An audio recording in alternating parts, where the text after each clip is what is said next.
हमें चाहिए कम से कम टाइम में ज्यादा से ज्यादा इम्पैक्ट डालने वाली वेब सीरीज। स्वागत है तुम्हारा आखिरी गेम अरीना में। इसी बात को ध्यान में रखते हुए अभी का रिव्यू हम करेंगे top 5 web series beyond imagination part 14।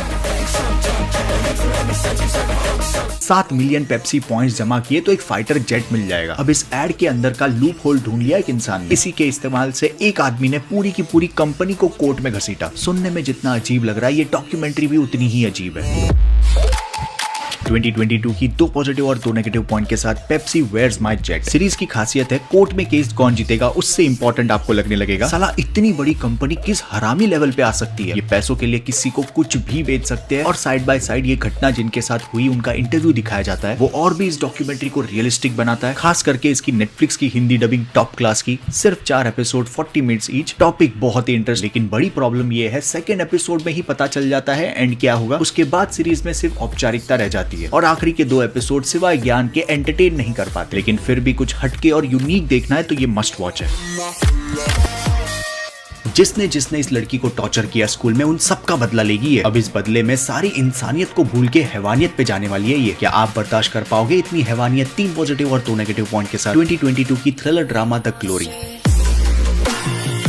Series में सारे एक्टर्स की एक्टिंग पाप लेवल की है और जिस लेवल का टॉर्चर दिखाया थोड़ा बहुत आपको स्कूल लाइफ से रिलेट होगा और इसीलिए आपको फील होने लगता है लीड कैरेक्टर सॉन्ग के लिए। लेकिन यार कोई मोटिव नहीं, कुछ नहीं, हर कोई इसे टॉर्चर ही कर रहा है। ये जिसे कंप्लेन करने जाती है वो भी पता नहीं क्यों इसे लाफा मारने लग जाता है। उस वक्त मुझे इसका स्क्रीन प्ले बहुत ही इलॉजिकल लगा, लेकिन जैसे जैसे सीरीज आगे बढ़ती है आपको हर एक का नेचर पता चलता है। सीरीज की हिंदी डबिंग बहुत ही अच्छी है, सेक्सुअल सीन्स बहुत ज्यादा है, टॉर्चर सीन्स तो पूछो ही मत भाई। 8 एपिसोड्स 45 मिनट्स ईच आपको एंगेज करके रखती है कि सॉन्ग कैसे स्टेप बाय स्टेप आगे बढ़ती है, सबसे ज्यादा चोट पहुंचे ऐसा बदला लेने में। एक ऐसी दुनिया जहां भूतों को भगाने के लिए ट्रेनिंग स्कूल है और इन्हें पकड़ने के लिए ट्रेनिंग दी जाती है। लूसी इस ट्रेनिंग स्कूल से भागकर लॉकवुड के साथ एक छोटी सी प्राइवेट डिटेक्टिव में भूतों को पकड़ेगी, मगर कौन भरोसा करेगा इन बच्चों पर। सुपर नेचुरल फ्रिक्शन, 2 पॉजिटिव और 1 नेगेटिव पॉइंट के साथ लॉकवुड एंड कंपनी। कम से कम बजट रख के टॉप क्लास की स्टोरी टेलिंग है ये। कई ऐसी वेब सीरीज है जो हाई-फाई VFX दिखाकर भी हमें कनेक्ट नहीं कर पाती, लेकिन यहाँ ऐसा कुछ नहीं है। लूसी की मजबूरी, एंथनी का I don't give a shit attitude और कैसे ये टीनेजर्स मिलकर गोस्ट हंटर कंपनी चलाते हैं। लेकिन इसके बावजूद मैंने बहुत ज्यादा मिस किया फेस ऑफ भूतों के साथ। इन शॉर्ट सीरीज में एक्शन बहुत कम मिलेगा आपको, लेकिन इन्वेस्टिगेशन और डिटेक्टिव गिरी बहुत भर भर के है। एडल्ट सीन्स तो कहीं पर भी नहीं, जंप स्केयर और ब्रुटैलिटी है। फैमिली के साथ 100% देख सकते हैं। टॉप 2 सीरीज से पहले एम करते हैं 10,000 लाइक्स का नेक्स्ट नेटफ्लिक्स की हिंदी डब पार्ट के लिए। मोरैक को अपने पिता का सपना पूरा करना है कॉन्स्टेंटिनोपल को कैप्चर करके, और इसे जीतना तो छोड़ो, इस तरह से डिजाइन किया है अंदर कोई घुस नहीं पाएगा। 22 बार हमला हो चुका है इस पे, लेकिन क्या ये नामुमकिन मुमकिन हो पाएगा?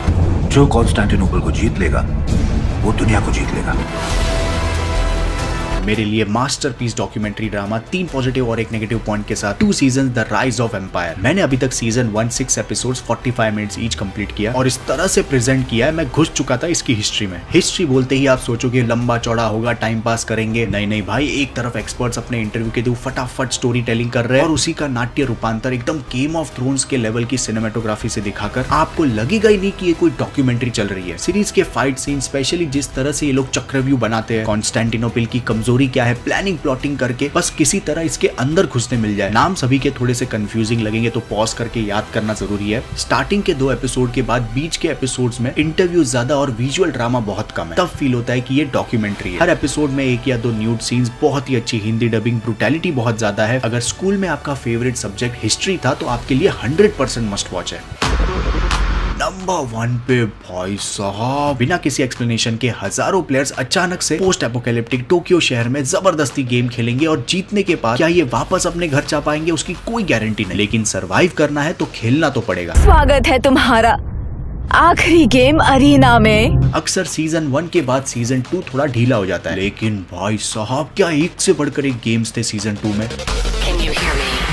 अगर हम सारे गेम्स पार कर लेते हैं तो अपनी असली दुनिया में लौट पाएंगे। और हर गेम के पीछे छुपी है ह्यूमन साइकोलॉजी। जब खुद की जान पे बात आती है तो इंसानियत गई तेल लेने। सीरीज खत्म होने के बाद ह्यूमन साइकोलॉजी के अंदर मैं मास्टर कर चुका था, लेकिन कोई जरूरत नहीं थी 1 आवर लंबे एपिसोड्स की। बीच में पूरे एक एपिसोड में कोई गेम नहीं, साफ दिखाई दे रहा है कि ये खींच रहा है एपिसोड्स को। मेरा फेवरेट गेम था किंग ऑफ स्पेड्स। आखिरी अरीना के अंदर जो बैटल होता है, 4-5 मिलके अकेले को नहीं मार पा रहे। ज्यादा बोलूंगा स्पॉइलर हो जाएगा, आप पहले एपिसोड के बाद हिल नहीं पाओगे। 2022 की 8 episodes 1 hour each, Alice in the borderland season 2। Netflix की और भी हिंदी डब वेब सीरीज के लिए राइट वाले वीडियो को और प्रीवियस वीडियो के लिए लेफ्ट वाले को क्लिक करें। Thank you so much, love you, take care, bye bye.